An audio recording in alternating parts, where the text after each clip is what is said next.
family tradition has become a carnival of criminality. That's how Conservative MP Robert Jenrick has described one car boot sale in West London. Yes, the Shadow Justice Secretary posted a video on social media of his visit to a car boot sale to highlight what he describes as an epidemic of stolen tools being sold, which is destroying the livelihoods of tradespeople. Let's have a look at his video. Where do you get a container of tools from? I don't know, he didn't tell me because I would buy it as well from there. How much did you get that for? 100 quid? That's a bargain, isn't it? It looks almost brand new. You're the owner of this site, aren't you? Yeah. But you honestly think that everything being sold here is completely legit?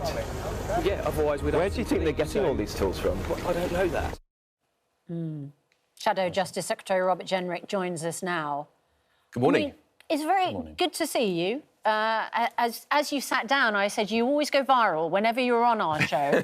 But this is, I think, really eye-catching and very important. We've come to blows before about some of your videos, or one in particular, but this one I was totally shocked. These are not normal car boot sales. This is not bric-a-brac and old toys. This is hundreds and hundreds and hundreds of pieces of tools and expensive bits of equipment. Where are they getting them from?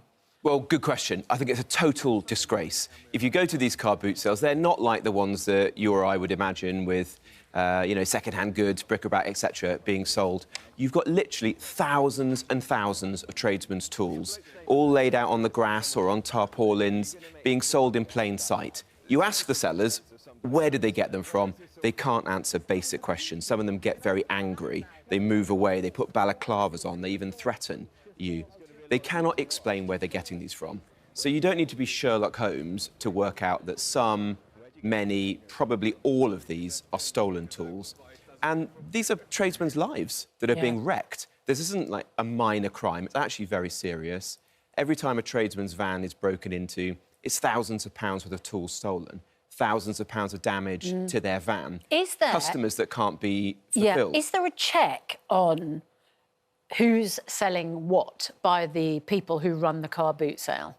Well, the 3 or 4 that I've been to, which have got a real problem, all have signs up saying, we don't sell stolen goods, we don't sell stolen tools. Some say they hand out leaflets or ask questions. But it obviously is not happening because of the sheer scale of the stolen tools that you can just see there.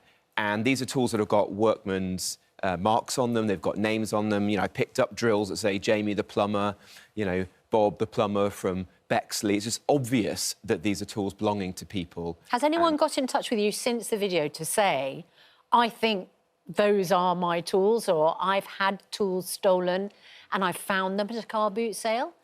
Well, not the ones that I've found myself, but thousands of tradesmen have been working with the very, very good campaigners on this issue, who are on social media in particular, sharing images, trying to hook up some of the more expensive tools back with their owners, and above all, trying to get the police to take action. OK, can I put then to you, if only there hadn't been a government which had cut 20,000 police officers and 20,000 backroom staff. Of course, you were part of that government.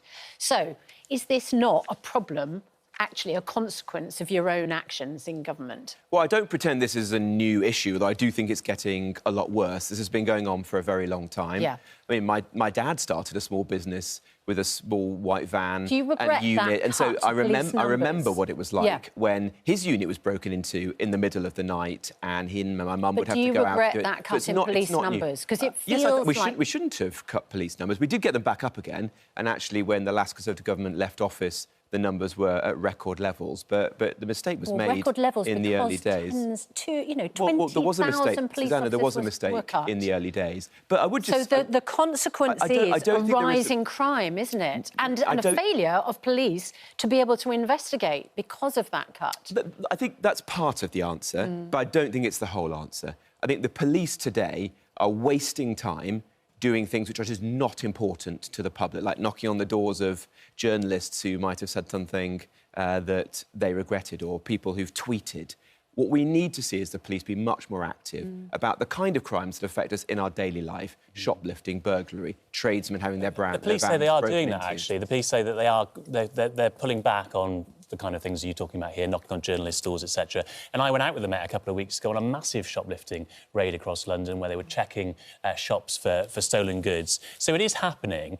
And it is and it isn't, Paul. I think that the police some forces are taking this more seriously. I went out with the Met Police when they did a raid in Romford, for example, of a car boot sale. But others are not taking this issue seriously. Okay. And across the country, you're seeing almost an epidemic now of what would be called acquisitive crime, people having their mobile phones stolen, handbags stolen. You only have to go into shops to see what's happening now. I was in a convenience shop in Durham the other day, and the owners there had to take Lurpak and corned beef off the shelves because they were being stolen so much they just couldn't afford to keep restocking them. You go into Greggs and, you know, water bottles and sausage rolls are being sold now by staff behind plastic protective screens. This isn't the kind of country we want to live in. Yeah, the Met said in their defence earlier this year we seized more than £500,000 worth of stolen tools during operations at 2 large-scale boot sales and associated premises in Romford and Rainham, making a number of arrests. And this work is ongoing. And in Hounslow, specifically, which is where you visited that car boot sale, they carry out regular patrols at car boot sales. I think you've highlighted something which tradesmen and women are probably very grateful that you've highlighted. I mean, it's absolutely shocking to see what's going on. I want to ask you specifically now about yesterday in the House of Commons. A Home Secretary outlining probably the most radical and hardline crackdown on asylum we have seen in years, cracking down on immigration in a way that even the Tories hadn't done, getting support from Kemi Badenoch and Reform saying they think it's an application to join their party, and even Tommy Robinson. You were there. What do you think? I thought there's some very good measures in the announcement that Shabana Mahmood made yesterday, and they deserve support because this is almost above party politics. People across the country are sick of this issue now, and they want to see a government secure our borders. I don't think it's enough, is the honest answer. I've seen this play before. Very strong rhetoric, incremental measures, but not sufficient to actually solve the problem. This is what the last Conservative government did. It's ultimately why I resigned from that government, because I didn't believe it was going to resolve the issue. At the heart of this problem, the small boats, is that you have to have a very strong deterrent, and that means detaining and deporting everyone who comes here illegally. To do that, you have to change our human rights laws.